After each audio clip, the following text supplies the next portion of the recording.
Bagsak ang ekonomiya ng Pilipinas ngayong taon ayon sa pinakabagong ulat ng World Bank. BBM sinita ng World Bank dahil sa bagsak na ekonomiya. Hindi na po nakatiis ang World Bank sa ekonomiya ng ating bansa na patuloy na lumagapak. Pahiya na naman ang mga bubunistang, tanganistang loyalista ni Ngagba dito, anak ng kagwang.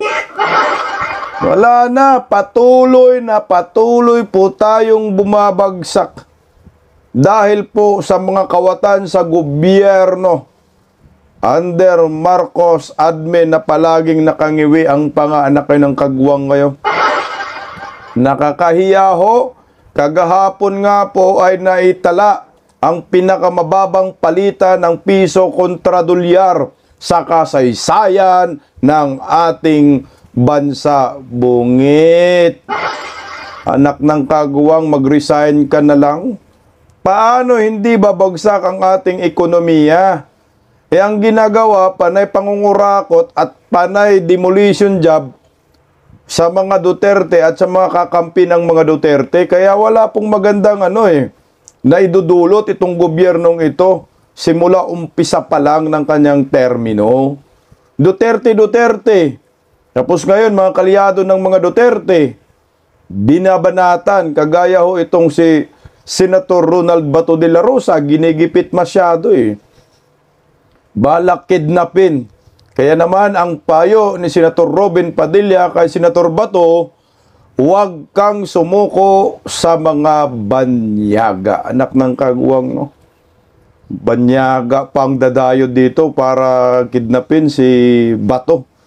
Nabiktima na nga si former President Duterte Wag ba to? Kang sumuko, lumaban ka, magtago ka, wala ka pa namang warrant At palike po muna, pa-share, pa-subscribe at pakipindot po ang inyong notification bell upang lagi po tayong updated sa ating mga video. Suportahan po natin ang Birada Aguila tuwing alas 2 hanggang alas 3 ng hapon sa Birada Aguila YouTube channel.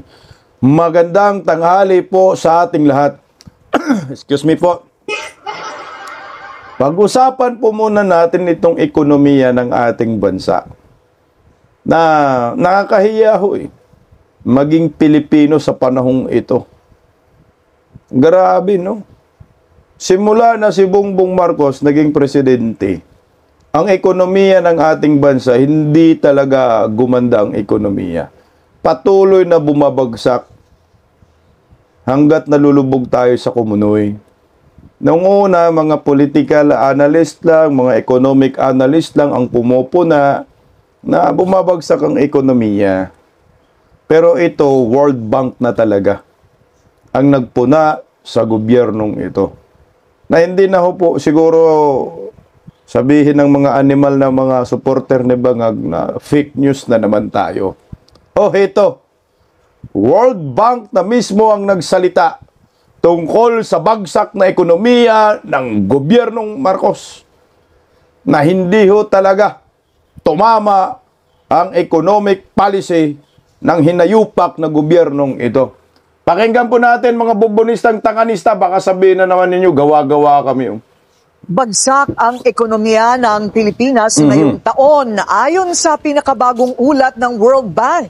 Ito'y panawagan nito sa gobyerno, bilisan na ang reforma at ayusin ang mga sistema para makabangon agad ang bansa sa epekto ng flood control scandal. Narito ang agenda report ni Paulo Barcelon. Hindi na lamang sa mga binabahang lugar at napipinsalang ari-arian ramdam ang epekto ng flood control scandal. Maging ang ekonomiya, damay na rin sa epekto ng kalkala ng katiwalian dahil bumaba sa 5.1% ang economic growth ng bansa ngayong 2025 ayon sa tala ng World Bank. Malaki ang ibinaba nito mula sa 5.7% noong 2024. Tingnan mo stop muna natin yan. Yung 5.7% ng 2024, bagsak pa talaga yan kumpara sa mga nakaraang administrasyon. Yung economic growth yung paglago ng ekonomiya. Yung 2024, bagsak na talaga. No? Pagdating ng 2025, lalong bumabagsak. Puta, ang layo. 5.1% ngayong taon. So yung sinasabi mo na paano makabawi, mukhang malabo na pong makabawi. Kasi mayroong nga nagsabing na ekonomista na mahihirapan na makabawi ang Pilipinas sa pagbagsak ng ating ekonomiya. O, tuloy. Ayon sa World Bank, isa ang nangyayaring flood control scandal serye sa governance concerns na kailangang tugunan agad ng gobyerno para maagapan ang pagsadsad ng ekonomiya ng bansa. It really is critical that the Philippines doubles down on reforms. And in particular, we highlight three aspects in the first two parts of the report. The need to accelerate governance and institutional reforms to restore confidence. Second, to continue with fiscal reforms to ensure that fiscal consolidation is achieved without sacrificing long-term growth. Nakapagtala din ng World Bank ng pagbaba ng foreign direct investments at gasto sa public infrastructure. Bumaba rin daw ang mga turistang pumunta sa Pilipinas mula South Korea na isa sa top tourist markets ng bansa. Teka muna, dito muna tayo sa turista. Putsang ina, kami talaga rin apektado kami. Lalo na sa Siargao. Bagsak din ang tourist industry doon Humina ang lahat ng mga negosyo pagdating sa tourism. Wala talaga. Walang mga turista, anak ng kagwang pailan-ilan na lang. Ganun ho katindi ang epekto ng pangungurakot sa gobyerno. Mismong mga lokal na mga negosyante sa ating bansa ayaw na mag-invest. Yung iba nga ayaw na magbayad ng tax. Ano ang magbayad ng tax? Ay putang ina, yung mga buhaya nag-aabang Ito ay tungkol talaga sa flood control. Wala na pong iba to. Ang may kasalanan nito na yung presidente natin. Wala nang iba. Baka maghanap naman ng masisisi, dinadivert ka nila papunta sa mga Duterte. Putang ina nyo, kayong presidente, mag-aapat na kayo na tao naging presidente, mga hinayupak kayo, puro pa rin Duterte yung sinisisi ninyo, mga tungaw kayo, mga impotent kayo, incompetent pala, visit, pareho lang yun. Kung hindi po ninyo kaya magpresidente, sinabi na nga ng mga Pilipino, mag-resign na kayo, sobrang kabangagan na ho ninyo. Pinipilit pa rin yung sarili nyo. Sa World Bank, magandang oportunidad ang flood control scandal para maisaayos ng bansa ang mga sistema nito sa gobyerno. There could be an opportunity in this, in the sense that if the government, if Philippines can actually take the opportunity to increase transparency, increase its institutional capacity, and modernize its system, including its budget execution system, that could actually support longer-term growth and can increase investment confidence. Sinigundahan ni RCBC Chief Economist Michael Ricafort ang naging findings ng World Bank. Bukod sa flood control scandal, may ilang factors ding nakita ang mga ekonomista sa pagbaba ng ekonomiya, tulad ng POGO exit noong 2024, trade war ng Trump administration, at epekto ng mga bagyo at pagbaha. Sa kabila nito, may nakita ring economic gains ang World Bank, tulad ng pagbaba ng inflation ngayong taon sa 1.8% average mula sa higit 3% noong 2024 at ang patuloy na paglakas ng job market ng bansa. Ayon kay PCCI Vice President for Trade Brian Ang, panahon na para ituon ang lakas ng bansa sa paggastos sa mga makabuluhang infrastructure project gaya ng mga kalsada, riles at pantalan sa labas ng Metro Manila. Para naman kay Federation of Philippine Industries President Elizabeth Lee, dapat nang pagtibayin ang sektor ng edukasyon sa pamamagitan ng mga reforma sa DepEd at sa Department of Trade and Industry para mapalakas ang mga manufacturing at industrial prowess ng bansa. Gate ng World Bank at ng mga ekonomista, hindi dapat maging usad pagong ang pamahalaan sa pagpapatupad ng mga importanteng reforma. Dahil kung magiging peak performative people ang gobyerno, maaari itong makaapekto sa ating ekonomiya at ramdam ang mga epekto nito sa mga bahay at buhay ng bawat Pilipino. Wala na, sir. Wala nang chance pa na makabangon ang Pilipinas under Marcos admin. Para sa akin, wala na magandang direksyon Ginugulo na lang ang mga Pilipino eh. Ginugulo na lang ang mga isip natin, puro diversionary tactics, puro kalukuhan na lang, sarswila, optics, palabas na lang eh. Ang mga ginagawa nila patungkol dito sa flood control issue. Paano po masolusyonan itong problema sa korupsyon? Kasi ang sinabi ng World Bank dahil sa korupsyon, sa flood control sinabi So pumutok po sa gobyernong ito ang mga ghost projects under Marcos admin. Mantakin mo, umuutang pa nga ho ang gobyernong bangag sa mga sa World Bank, sa ibang bansa, para lang di umano makagawa ng flood control. Pero walang nagawang flood control, puro mga ghost projects. Dito talaga tinamaan eh. Pinagmayabang ni Bangag, Marcos Legacy daw, flood control. Ngayon, puro ghost projects ang flood control. Ang Marcos Legacy, yung proyekto na lang ni Digong, inaagaw na lang ng mga hinayupak. No? Pinikredit grab na lang. Wala nang magtitiwala ng mga foreign investors. Ito yung dahilan. Apektado rin yung tourism industry. Imbis yung tourism industry na lang po ang ating pag-aasa, apektado rin dahil sa korupsyon.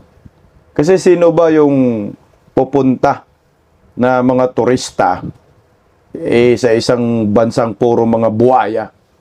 Tingnan mo imbis yung South Korea na yung inaasahan din natin sa tourism,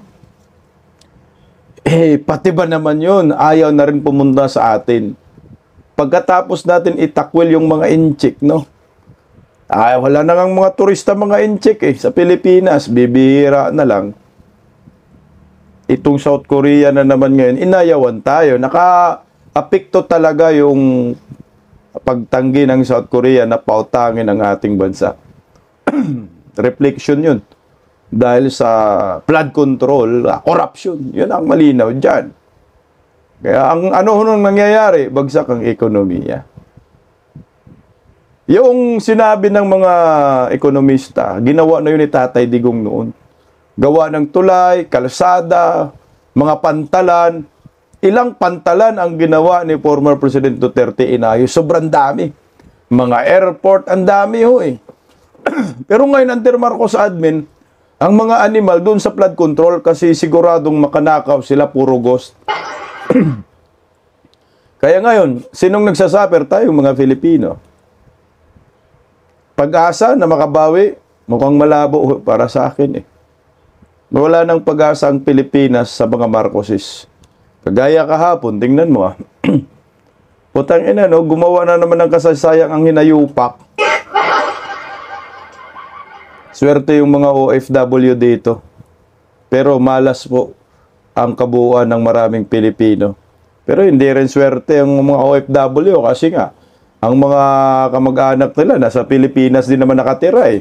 Tingnan mo naitala po kagahapon ang pinakamahinang piso kontra dolyar sa kasaysayan ng ating bansa. Narito po ang balitang iyan. Sumadsad sa pinakamababang level ang palitan ng piso kontra dolyar. Nagsara po ito sa 59 pesos and 22 centavos na pinakamahina sa kasaysayan. Mas mababa po yan sa 59 pesos and 17 centavos na naitala noong November 12. Wala pang pahayag ang Bangko Sentral ng Pilipinas kaugnay ng paghina ng piso kontra dolyar. Tingnan mo narinig nyo yan mga bubonistang, tanganistang, loyalista ni Ngagba? Pinakamahinang piso sa kasaysayan ng ating bansa na itala po yan kagahapon buang kabungit. Diyos ko, 59.22, anak ng kagwang, BBM pa rin kayong mga animal na kayo. Grabe na, lahat na lang ng kahirapan, naranasan na ng mga Pilipino under Marcos admin.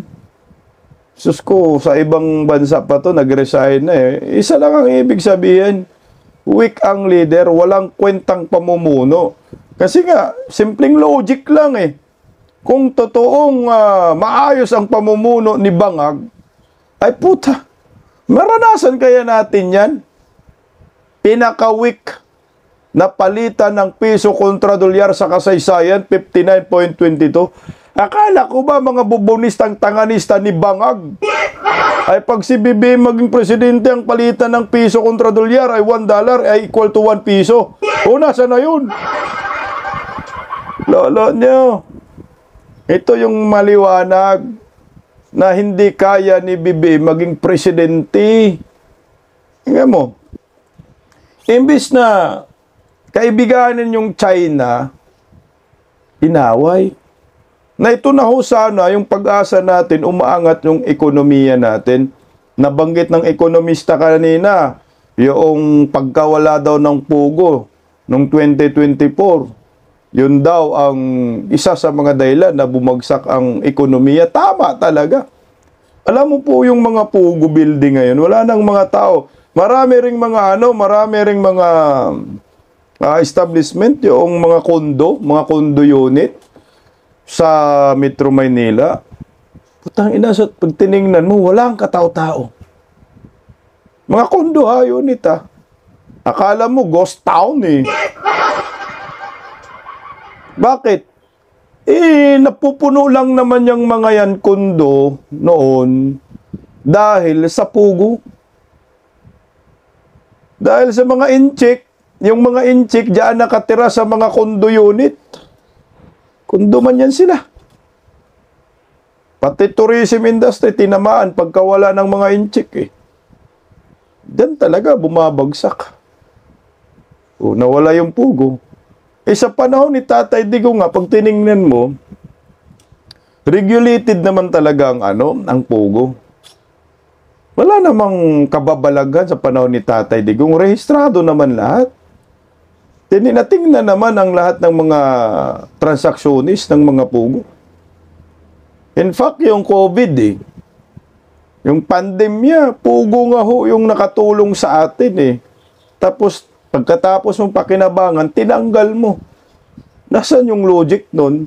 Isipin, panahon ni Digong, rehistrado lahat. Panahon ni Bangag, hindi na nagrehistro. Gusto yata ng mga animal under the table ang mangyayari. Ngayon, putang ina, tinamaan din talaga tayo. Yan yung hindi mo po pwedeng itanggi. Aminin nyo na, nang simula ng inaway ng Bangag admin, ang mga incheck, bagsak ang ating ekonomiya. Aminin nyo na. Kung tutuusin, dapat dumidikit na tayo sa incheck, nakipag-uusap ng maayos, pero itong animal na Bangag, paaway-away pa, inaway-away pa incheck, anong napalaan natin sa pag-aaway? Nakaraan, putang ina, proud ka pa na may Chinese government na gumawa ng tulay, inangkin mo pang hinayupak wala ka nang ambag doon, ni 5 sentimos, wala kang ambag, ni effort, wala kang ambag, wala kang ideya, inangkin nyo pa. Simple lang kung ikaw tanga kang animal ka, mga bubonistang tanganista, magpakatanga kayo. Huwag nyo kaming idamay. Saan ka nakakita? Galit ka sa China, tapos ngayon proud ka na may yung China. Tulay na idinunit sa atin. Hindi mo pa pinasalamatan nga yung China Ang nagpasalamat pa nga si Vice President Inday Sara Si Tatay Digong, hindi mo nga pinasalamatan. Totally inangkin mo yung proyekto ng China. Dapat ka, nag-announce ka dyan. Maraming salamat sa China. Hindi mo magawang pasalamatan kasi ubog ka. Nagpasakop ka sa Amerika. Ngayon ang Amerika, ni isang tulay kalsada, walang nagawa, walang nadunit. Pero ang Chinese government, ang daming naidunit. Tingnan mo pakinggan natin si Miss Ana Malindugoy. Putang ina, ang Pilipinas pala, ang pinakakulilat. Parang wala nang ang pondo. Walang investment na inilagak ang Chinese government sa bansa natin, samantala noon, napakaraming investment. So ito yung patunay na ang bansa natin ay wala ng direksyon kung saan-saan na lang napupunta. Puro Duterte. Ito, pakinggan natin. Prof, na-establish na natin kasi even before pa nagsalita ang pangalawang Pangulo, Vice President Sara Duterte, lumabas na yung mga videos, yung mga luma, 2018, plano na nito. Kasi maraming parte lang ito sa plano dyan po sa Davao City, yung Coastal Road, Bypass Road, konektado ito, parte ito, So, na-establish na yan, na naisip or naiplano na way back panahon pa ng Vice President, Mayor pa siya noon. In fact, noong 2023 sa inauguration ng Coastal Road, binigyan siya ng pagkilala. In good terms pa sila noon ng Presidente Chinese. Bongbong Marcos. Okay. Kinilala rin ang efforts ni former President Rodrigo Duterte.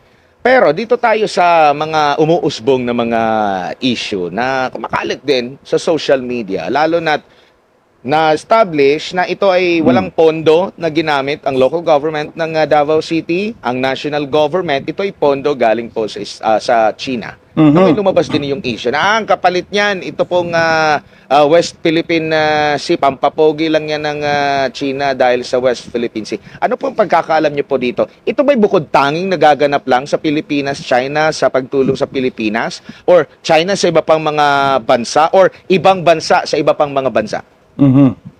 Okay. Magbutit ng tanong mo yan kasi sobrang tawag nito, stretch naman yung mga ganyang klaseng opinion or di kaya mga sinasabi ng iba dyan. Unang-una, gusto ko lang linawin, yung Bukana Bridge ay isa yan sa 3 na gifts, kumbaga regalo ng China sa Pilipinas, meaning hindi siya loan. It is, grant. So, ibig sabihin, pera ng China ang ginamit dyan. 3 tulay. Pero ito yung pinaka-controversial na Bukana Bridge sa Davao kasi ang nangyari dyan, parang sinasabi ni BBM na legacy niya or one of his legacy sa infrastructure, which is nagre-react syempre ang mga tao. Kasi alam naman natin na noong 2018 yan, at the same time, 2020, nagkaroon, parang na-approve na yung funding dyan, at saka yung mga negotiation nangyari during the time of President Duterte, at saka during the time of the Vice President as Mayor of Davao City. So may mga, may mga debate na hindi yan legacy per se ni President Marcos Jr., but it's more of a legacy, part ng legacy ng tinatawag mong Build program ng Duterte administration, na yun ang tinatawag natin before, yun ang tinatawag talaga natin na golden age of infrastructure. Nagsulat ako niya ng maraming article published in ASEAN Post. So hindi pwedeng i-claim ni BBM yan. Kung ako kay President Marcos Jr., I think he should have his own legacy. Siguro gumawa siya ng sarili niyang mga infrastructure project na matatawag yung legacy.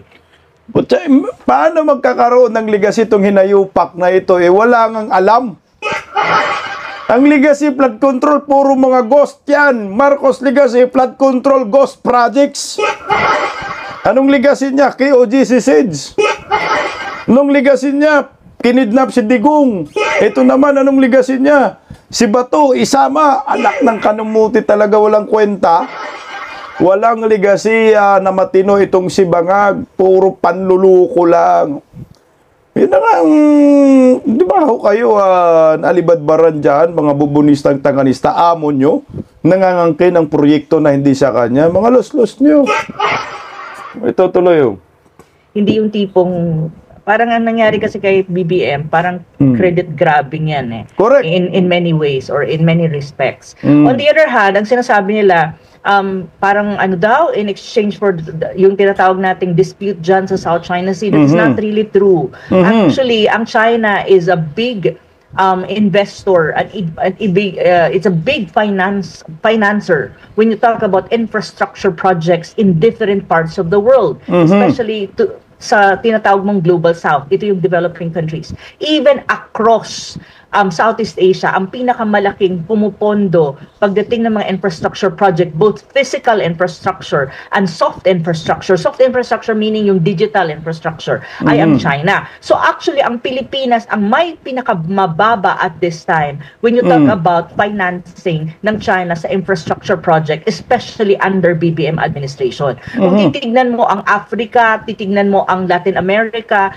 at titignan mo ang Asia, ang kabuuan ng Asia, ang pinakamalaki na funder when you talk about infrastructure project, especially when you talk about railways, bridge, ports, and even like mga digital infrastructure, yung mga pang-satellite and all that, ay ang China. Kasi ang China, to be very honest and frank, objectively speaking, is the best when you talk about infrastructure project. in the world, not even the United States. If you look at the United States, mga train station nila, mga luma, yung mga bridges nila luma. But if you go to China, and if you see China's infrastructure, China's railway, Chinese ports, you will, it's really amazing. It's one top of the world, as in, I'm not kidding. So when you talk about investment in other countries, pagdating sa infrastructure, China is leading. And they are very good at this. Kaya nga may tinatawag kang Belt and Road Initiative or BRI. Basically, ang BRI is a Belt and Road Initiative. It's a grand project of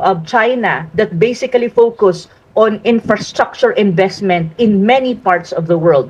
And usually, itong BRI, ang encompassing ito is most continents from Asia, Latin America, even Europe sa eastern part of Europe and in Africa. Makikita mo ang mga infrastructure project dyan na big time infrastructure project ay galing China under the so-called BRI or Belt and Road Initiative. Na land, sa ano yan sa land lang kasi may BRI ka na tinatawag mong Silk Road. Andyan na yun siya. Puta, kasayang talaga, no? Yung na-build ni former President Duterte na relasyon sa China at Pilipinas, yun ang nasayang ni Bangag. Nung panahon ni Pinoy, di ba, hindi maganda ang relasyon ng China at Pilipinas. Yung pumasok si Duterte, gumanda, ang daming mga investment, no, na inilagay sa ating bansa. Nagregalo pa ng mga tulay, 3 pala yan, no? Binondo Bridge, Bukana Bridge, yung isa na niregalo, so ginagawa pa rin, aangkinin naman ni Bangag, buang talaga, no? Sayang Alam nyo, yung ko nga noon, sabi ko, puta, kung magiging kaibigan talaga natin ng todo ang China, pag magkasundo ang Pilipinas ng todo ang China, sa China, yung Cagayan Valley hanggang China, pwede yung gawin ng tulay. Gawa ng tulay. Kaya ng China yan. From Cagayan Valley to China, so magta-travel ka sa China by land na lang, by boundary na lang sa tulay. Putang ina, ang sarap ng buhay na yun. Grabe siguro ang ekonomiya ng ating bansa. Lagong-lago siguro, no? Siguro magiging next to China ho tayo sa pinakamayaman sa buong mundo. Kung magkipag-partner talaga tayo sa China. Kasi ang China interesado sa Pilipinas. Unang-una, ang tingin ng China sa atin talaga, kaibigan. Tayo lang yung ayaw ang aminin na mula noon hanggang ngayon ay kaibigan na po natin ang mga inchik. Ito na po yung magbibigay sa atin ng magandang kinabukasan sana. Ang problema itong si Bangag, ang nasa isip nito, kalaban ng China, mga tanga nga. Dilawan, pinklawan, bubunistang tanganista, made in China naman ang mga suot.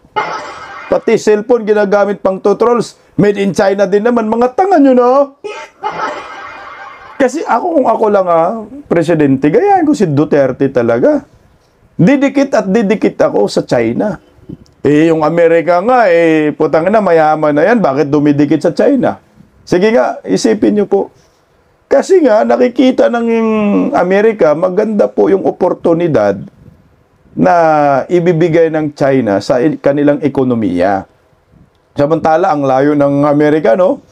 Tayo, ang China, kapitbahay na ho natin, putang kinamumuhian pa ng Bangag admin. Tapos nagkaroon ng proyekto. Ang China, binigyan tayo ng tulay, natapos na. Hindi lang pangako ng China yung tulay na yan, kundi ginawa talaga. Tinapos talaga. Tapos ito, hindi pa kayang magpasalamat sa inchik, buang. Sinabi naman ni BBM na maganda daw na pagkakagawa, no? Pinuri naman niya, pero yung pasalamat talaga, maraming salamat Duterte, Chinese government. Wala talagang lumabas sa kanyang bunganga. Ang nakikita natin, panay ngiwi-ngiwi na lang yung panga. Alam niyo po, ito may naisip ako, no? Paano po makabawi ang ekonomiya ng ating bansa? Kasi ito yung pinaka-question ngayon. Lalo na ngayon, pinupuna na tayo ng World Bank, no? Asian Development Bank. Dahil bagsak na ekonomiya, piso, pinakamahina. May paraan pa ba na makabawi ang ekonomiya ng ating bansa?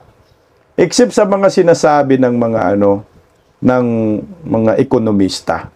Alam niyo po kasi yung suggestion ng mga ekonomista, useless din yun pag yung leader ay walang kwenta. Paano makabawi ang ekonomiya natin ng Pilipinas sa pagbagsak? Simple lang. Ipakulong ni Bongbong Marcos ang kanyang sarili. Oo. Yun lang ang tanging paraan para makabalik ang ating ekonomiya sa tamang landas. Ipakulong ni BBM ang kanyang sarili. Huwag siyang maghugas kamay. Aminin niya ang lahat ng pangungurakot sa gobyerno dahil siya naman talaga ang may dahilan. Kung hindi niya kayang ipakulong ang kanyang sarili, mag-resign siya. Kasi kailangan managot ang dapat managot. Hindi puro sarswila, hindi pwede yung puro optics lang. Kasi ang tunay na may kasalanan dito, wala namang iba. Si Bubuin.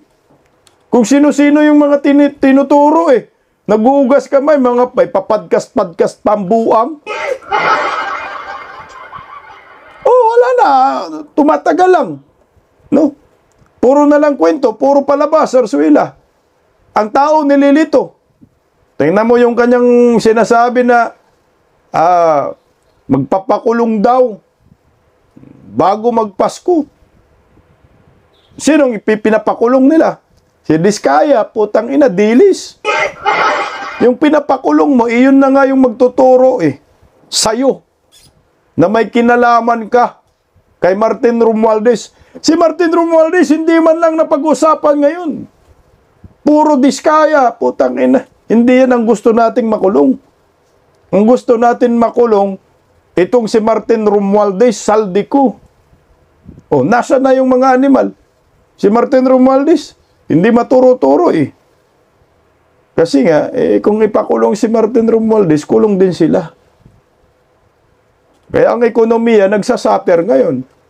Ako nga sa akin, wala na pong iba na dapat gawin at paraan kung para babalik ang sigla ng ekonomiya. Ipakulong na lang ni BBM ang sarili niya.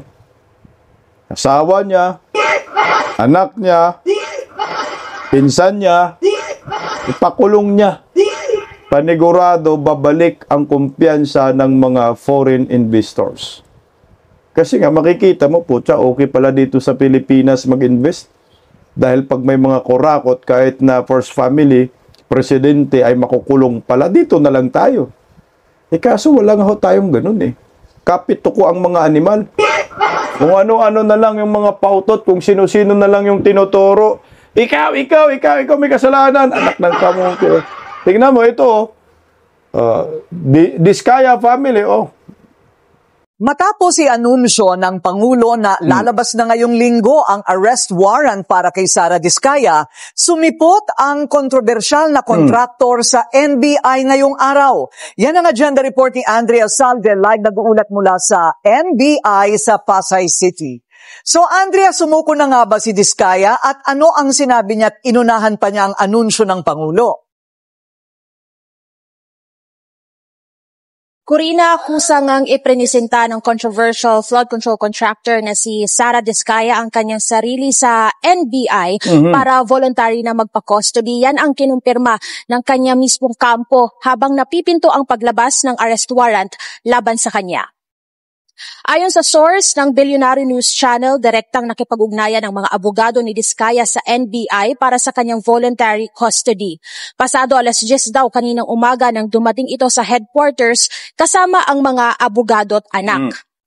Noong Biyernes, nagsampa ng mga kasong graft at malversation ng ombudsman sa Digos City RTC laban kay Diskaya, sa presidente ng kanyang kumpanya at sa 8 public works officials kaugnay sa 96.5 million flood control project sa Davao Occidental na umano'y ghost. Ayon kay Pangulong Bongbong Marcos, asahan daw na lalabas ang arrest warrant laban kay Diskaya ngayong linggong ito. Nakausap namin ang tagapagsalita ng mga Diskaya Diskaya na si Attorney Cornelio Samaniego at anya dito raw muna mananatili si Diskaya sa NBI hanggang ilabas ang warrant of arrest laban sa kanya. Anya, alam daw nila na magkakaroon ng mga kasong ganito, kaya ngayon minabuti daw... Alam po namin na magkakaroon ng mga kasong ganyan. Ngayon, minabuti po niya na huwag nang antayin yung warrant of arrest.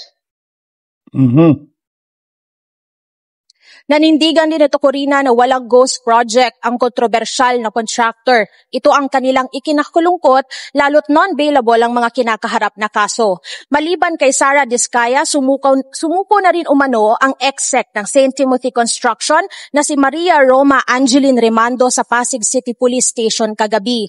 Kagaya ni Diskaya, iniwasan lang din daw nito ang posibleng harassment na kaharapin kapag nagkaroon na ng arrest warrant. Dagdag pa ni Attorney Samaniego, patunay daw ito na wala silang planong takasan ang mga kaso. Corina, sa ngayon wala pa tayong opisyal na nakakausap mula sa NBI pero sa impormasyon na ating natanggap, bantay sarado si Sara Diskaya sa isa sa mga silid sa loob ng headquarters. Corina.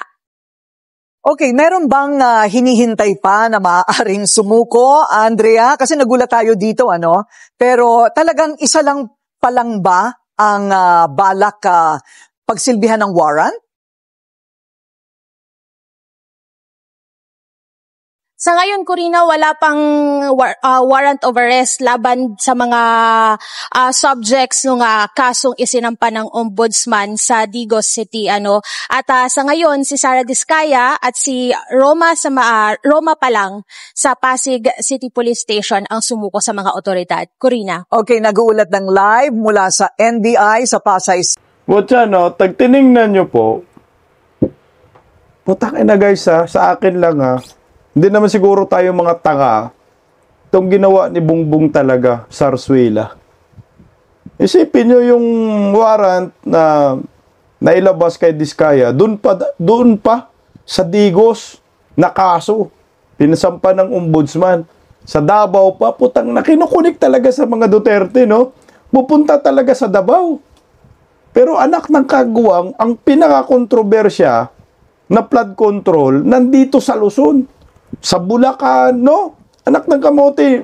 Nandyan sa Ilocos, Metro Manila. Pero bakit sa Davao pa? Nilabasan ng warrant dahil di umano sa Davao, at sa Digos. Davao Occidental, tama? Anong gusto nilang ipalabas? Sisihin pa rin sa mga Duterte. Putang ina, nakakamura, no? Nasaan yung Ilocos? At saka yung Diskaya, hindi yan ang gusto nating mapuruhan ng todo. Oo, dapat mapanagot sila. Pero ito nga dapat yung state witness na nilalaban ng Senador Marcolita kasi ito ang may alam sa lahat. Ang gusto nating makulong, itong mga balyena, mga pating, mga buwaya, dyan sa Kongreso. Si Martin Romualdez, Bongbong Marcos, Sandro Marcos, at saka si Saldico, Lisa Marcos. Yung isa pang Martin, ito dapat yung managot Pero itong Diskaya, anak ng kagwang, may kasalanan din naman. Pero ito sila, nag-deliver sila ng proyekto. May proyekto sila na ginagawa. Siguro mayroon mga substandards, pero sabi wala silang ghost projects. O ngayon, sino ang dapat managot? Ay putang na. Ang may kasalanan si Bangag. Lahat. Wala nang iba. Kaya putang na, ba't pa ka nagtuturo? Naghuhugas kamay. Ang gusto nyong mangyari, kasalanan pa rin ng mga Duterte, isisi nyo, mantakin nyo Ang flood control po na issue na puro mga ghost under Marcos admin. 1.2 to 1.3 trillion pesos. Yan ang nga yung ipinagmalaki niyang ligasiya Tingnan mo ang mga animal, no? Ina-announce ligasiya daw, flood control. Ngayon, ang pumalpak, sinisi na sa mga Duterte. Nakakaputa. Talaga na. Nakaka-high blood, no? Huwag kayo ma-high blood, baka atakin kayo, matuwa yung mga bubunistang tanganista. Na ang dapat talagang managot si BBM, wala ng iba. Simpleng logic. Tingnan mo si Saldico hindi na pwedeng managot. Nasa ibang bansa na. Si Bunuan, nasa ibang bansa na. Pinatakas. May Cadiz pa, malamang. Nasa ibang bansa na. Sino na lang nandito? Si Martin Romualdez at si Bongbong Marcos Sandro. Ito na lang ang isa sa mga pwedeng mapanagot ng taong bayan. Hindi. Gusto natin mga sapsap, mga dilis, anak ng kagwang. Gusto natin yung mga buaya, yung mga team player, ito yun, Sinabi ni Vice President Inday Sara, ito yung gusto natin. Hindi makakagalaw ang chairman ng Appropriations Committee kung hindi siya inutusan ng Speaker of the House of Representatives.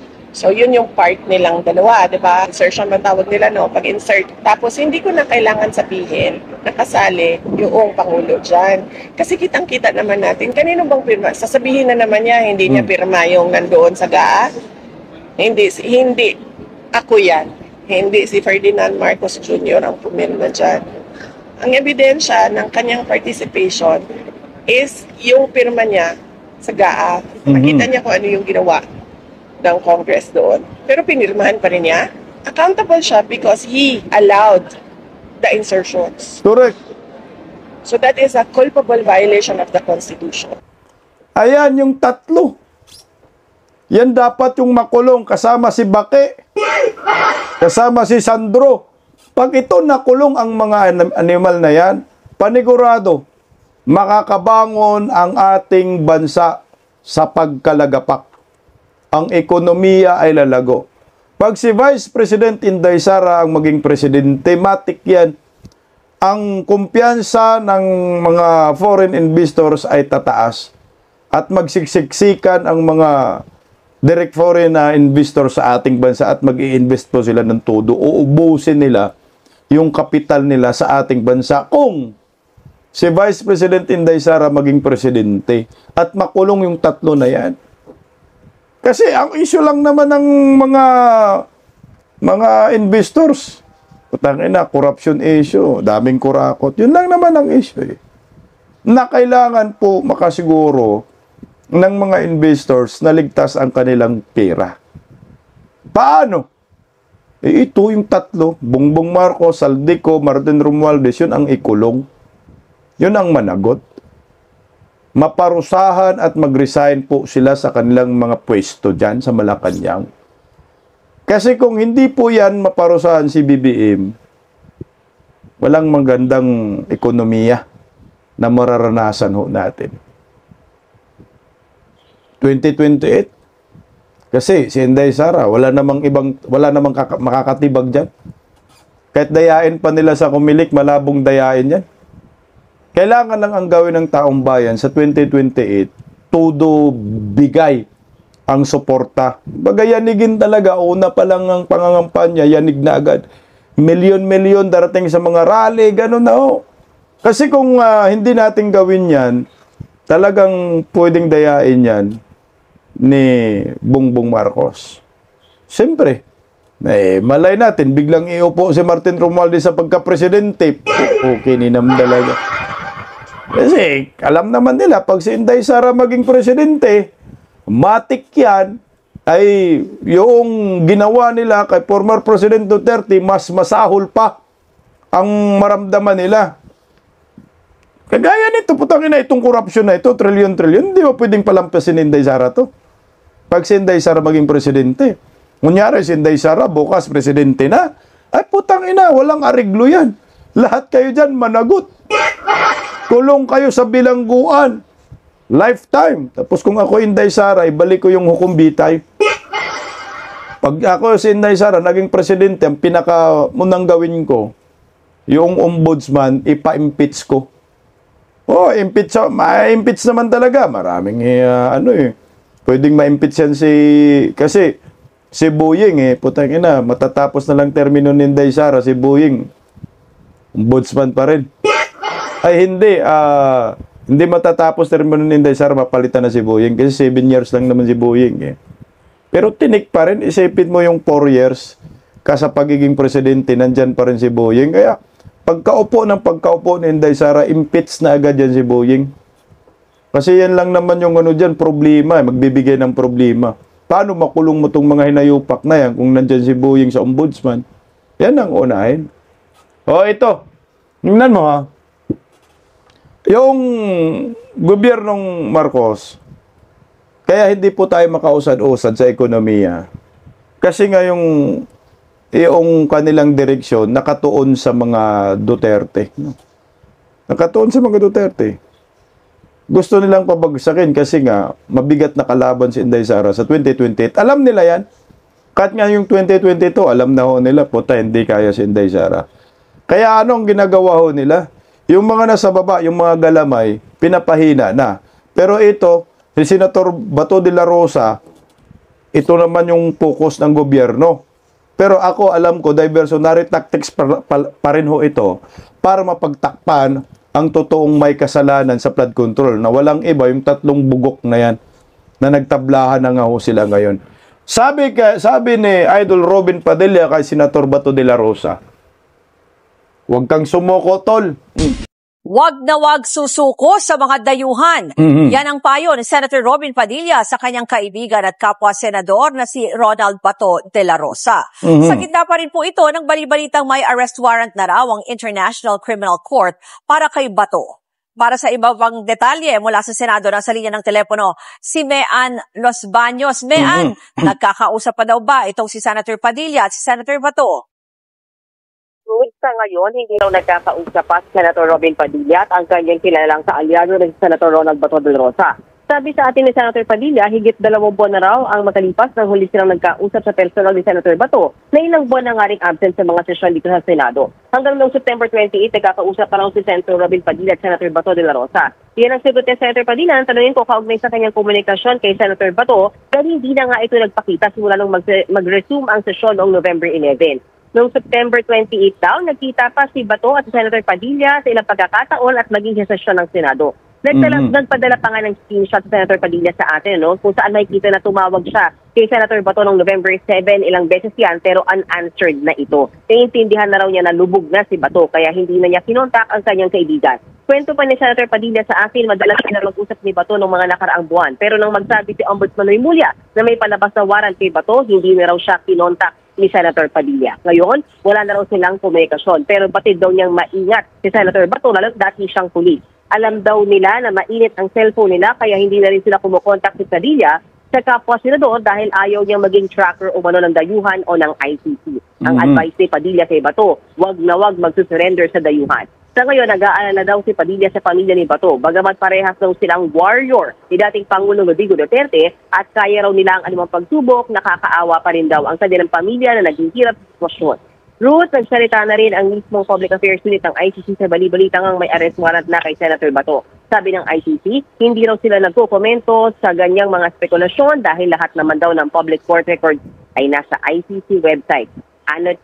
Yun muna yung latest natin dito at nakausap na rin pala natin, Ruth, itong si Attorney Torion at sabi niya, they are operating doon sa ideya na posibleng may warrant talaga si Senator Bato at binigyan na rin daw siya ng authority ng pamilya ni Senator Bato kung kinakailangan mag-hire nga ng abogado. But for now, ang hinihiling nila magkaroon ng clear-cut guidelines sakaling mauwi sa pag-surrender itong warrant of arrest laban kay Senator Bato de la Rosa kung meron nga.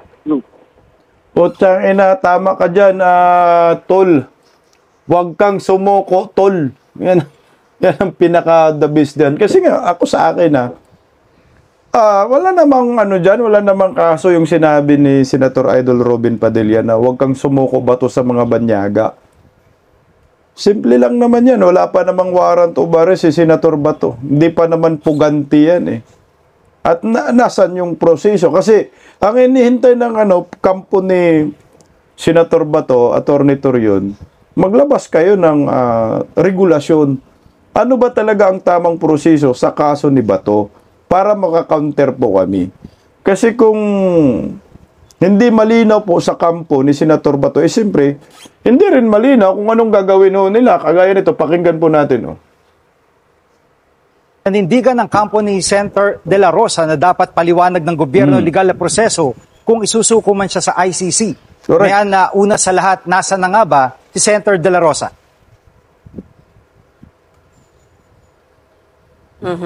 Yan din ang tanong ng marami sa atin, Jiggy, nasa na nga ba si Senator Bato de la Rosa? Pero ayon sa kanyang abogado na si Attorney Israelito Torion, naniniwala siyang nandito lang sa Pilipinas ang senador. Pero nanindigan siya na hindi niya nakakausap ang kanyang kliyente at ang tanging nakakausap daw niya ay ang pamilya ni Senator Bato de la Rosa. Bago naman yan, sinabi ni Ombudsman Boying Remulla na naniniwala silang nasa Pampanga lang si Senator Bato, bagay na inalmahan ni Attorney Torion. Pakinggan natin ang kanyang pahayag. Baka ginawa naman yun para mabulabog si Senator Bato at mag-move kaagad at ma-monitor na nila.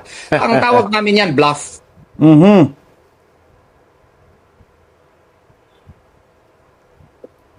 Jiggy, maging ang PNP, no, sinasabing wala silang impormasyon kung nasaan o kahit anong sighting kay Senator Bato de la Rosa. Nakausap ko rin si Senate President Tito Soto, natanong ko siya at ayon sa kanya wala pa rin daw silang komunikasyon ni Senator Bato hanggang ngayon. Wala rin daw paalam kung siya ba ay leave na o absent na hanggang sa end of the year. Alam nga natin, hindi na siya nagpakita simula nung mag-resume ang session noong November 11. At tinanong ko rin Senate President Tito Soto kung paano kung mag-surface si Senator Bato at piliin na magkubkob o magtago sa loob ng Senate building. Dahil alam natin, hindi pwede ang kahit anong arrest kapag ang senador ay nasa loob ng Senate premises. Bagay na hindi na sinagot ni Senate President Soto. Jiggy? At mayan kung hindi nakakausap ni Attorney Torion si Senator De La Rosa, paano nila pinag-uusapan yung magiging legal strategy nila? Ang gusto ngayon, Jiggy, ng kampo ni Senator Bato de la Rosa, magkaroon ng clear-cut guidelines mula sa pamahalaan, gayon din sa Korte Suprema, paano ba yung proseso ng pag-implement ng ICC warrant, ano? Gusto rin daw malaman ni Senator Bato kung ano yung kanyang mga karapatan sa ilalim ng ating batas. So ano ba yung batas na yan? Yan yung Republic Act 9851 o yung Philippine International Humanitarian Law, ano? Wala kasi yung IRR, ano? Kumbaga, walang paliwanag kung paano ba ini-implement yung pag-surrender o pagsuko sa isang Pilipino papunta sa isang foreign entity gaya nga ng ICC. Narito ang bahagi ng pahayag ni Attorney Torion. Presumably, yes. If the judicial processes would be clarified, no, as to what would be his rights if he would be surrendered.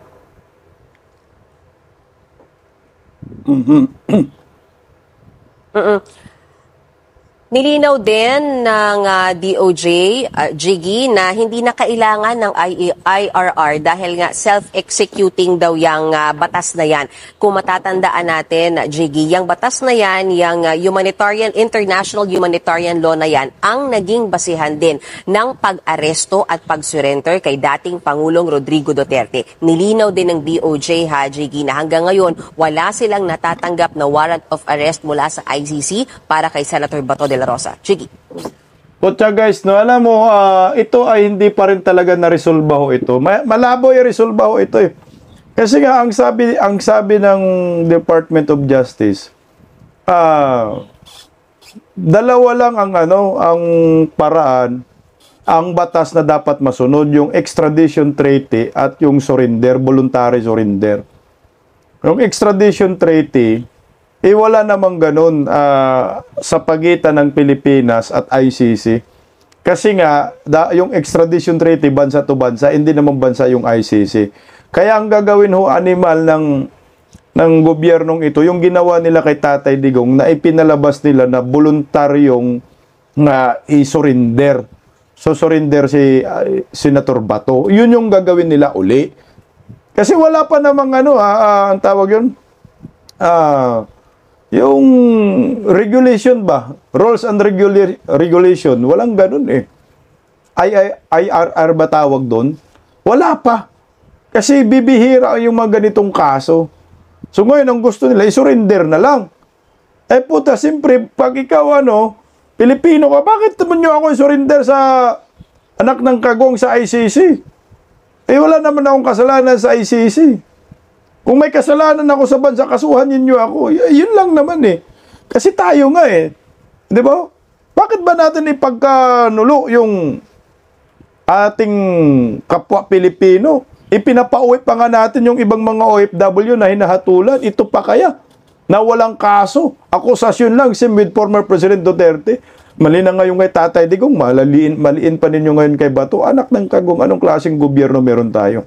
Tandaan nyo po ha, ayon po mismo sa Department of Justice, hindi pa po puganti si Bato at saka wala pang kaso. O ito, pakinggan po natin, balitang ito. Inihayag ng Department of Justice na hindi pa itinuturing na pugante si Senador Bato de la Rosa kasabay ng muling pagkumpirma na wala pa silang impormasyon o kopya ng umano'y warrant of arrest laban sa Senador. Narito ang balita ni Margot Gonzales. Patuloy ang Department of Justice o DOJ sa pagsasabi na wala pa silang natatanggap o nakikitang kopya ng warrant of arrest ng International Criminal Court o ICC laban kay Senador Bato de la Rosa. Yan ay kasunod ang social media post ni dating presidential spokesperson Attorney Harry Roque na may lumabas ng arrest order laban sa senador. Ayon kay DOJ spokesperson Attorney Paulo Martinez, hanggang sa kasalukuyan, wala pa silang impormasyon hinggil dito. Hindi pa anya akusado o pugante ang senador at hindi pa nila anya ito minomonitor o pinaghahanap dahil nga wala pa naman daw silang nakikitang kopya ng ICC warrant. Pero sa kalit meron na raw, ay hindi naman ito isisekreto ng DOJ sa publiko. Tiyak ng DOJ na bago pa makapagpalabas ng warrant ang ICC, ay makikipag-ugnayan ito sa kanila at ang Interpol. Ang kopya ng warrant of arrest ay maaring maibigay sa DOJ, sa DFA o sa DILG. Sa kalit naman tuluyan sila makakatanggap ng warrant of arrest para kay Senador Bato de Rosa galing sa ICC, pag-aaralan daw muna nila kung papaano ang pagpapatupad dito. Gate ni Martinez, sa ilalim ng batas, may tungkulin na makipag-cooperate ang bansa sa Interpol, habang sa kabilang banda, sa ilalim ng RA 9851 o International Humanitarian Law, maaring sa pamamagitan ng extradition o surrender ang magiging mode ng pagpapatupad sa arrest order na kailangan pa ring pag-aralan ng gobyerno. Pero sa huli, ayon kay Martinez, premature pang pag-usapan ng issue dahil walang katiyakan kung may paparating ang warrant of arrest laban sa senador. Para sa Diyos at Pilipinas kumahal, Margot Gonzales, nasa Manila. Hindi pwedeng extradition yan kasi wala kang extradition treaty. Surrender. Putang ina, anong basihan nila na isusurrender nilang isang Pilipino sa banyagang korte? Meron naman tayong korte na umiiral. Meron tayong justice system. Wala, kasi gusto lang nilang manggago nga Gusto na lang manggipit, gusto lang nila pahinain yung mga supporters ng mga Duterte. Siyempre, si Bato, mabigat din na supporter yan Senador po yan Milyon-milyon ng boto niyan. Magagamit din yan magagamit din nila yung kahinaan ni Bato pagdating sa impeachment, di ba, next year. Magsasampa sila ng impeachment. Yun na nga yung nilalaban din ngayon ni Senator, ni Attorney Torrio na pag may impeachment, pagbigyan po ng pagkakataon na si Senator Bato na bumoto pagdating sa impeachment. Wala pa naman ding warrant si Senator Bato. Isipin mo, walang warrant, sabi ng Department of Justice. Pero itong si Boying Remulla na ombudsman lang ang hanimal na wala siyang jurisdiction sa kaso ni Bato, siya yung nagsasabi na may warrant of arrest na sa cellphone at siya rin ang nagsasabi na may tracker team na tinatrack daw nila si Bato, anak ng kamote. Sipin mo wala pang kaso, may tracker team na. Kung ikaw Bato, magpapakita ka kaya? Wala ka pa namang kaso, wala pang warrant, meron ka ng tracker team? Ganun lang ang galit ng gobyernong Marcos sa'yo, Senator Bato. Pero sa akin hindi pa nga mabigat yung mga komentaryo ni Bato, 'di ba, laban sa mga Marcoses. Pero ito si Bato talagang pinupuruhan. Bakit? Kasi nga, ang nagmamando kay Bongbong nito, yung mga dilawan, pinklawan, mga komunistang grupo, na mga sindikato, mafia, na pinapahina ng previous admin Duterte. Yan yung nagmamando. Si Bungit, di ba, may issue sa pulburon. Di kakusa niya yung mga pulburonic na gumigipit ngayon kay Senator Bato at kay Tatay Digong. Magpa-hair follicle drug test muna kayo para hindi namin masabi yan, di ba? Natutuwa mga durugista ngayon sa ginagawa nila kay Senator Bato. Yung mga may pamilyang adik na mga bayaran. Puta, animal talaga ng sarap na kamura, Ito yung isa sa mga dahilan kung bakit bumabagsak ang ekonomiya ng ating bansa at pinuna tayo ngayon ng World Bank. Dahil hindi na po nakatutok ang gobyernong Marcos kung paano mapalago ang ekonomiya ng ating bansa. Saan sila nakatutok? nakatutok sa mga Duterte, mga kakampi ng mga Duterte, kung paano gibitin, kung paano pabagsakin. Yan ang maliwanag yan. Sa tingin po ninyo, makapabawi pa tayo? Ang ekonomiya, malabong-malabo. Makakabawi ho siguro pag mag-resign si Bongbong Marcos at ipakulong niya yung sarili niya, yung asawa niya, anak niya, pinsan niya, bayaw niya. Dahil yan ang itinuturo ngayon na may utak sa katakot-takot na korupsyon sa bansang ito, ayon kay Saldico, na ngayon nagtuturo mga dilis ang pinapakulong. Paggising sa umaga, tanghali at gabi, nakikita ko ang post niya, ang hapdi. Paano nga ba to? Di ako makatanggi. Watch ko na lang at isipin ng mabuti. Bisdak Pilipinas. Bisdak, tinig ng katotohanan. Sa bawat vlog may laban sa kasinungalingan. Mulat ang mata, gising ang masa. Bisdak Pilipinas, para sa bayan, gumigising sa diwa. Sa likod ng kamera, tapang ang dala, walang sinasanto kung mali ang gawa. Hinay-hinay, pero palaban. Boses ng tao sa digital na labanan. Bisdak, tinig ng katotohanan. Sa bawat vlog may laban sa kasinungalingan. Mulat ang mata, gising ang masa. Bisdak Pilipinas, para sa bayan, gumigising sa diwa.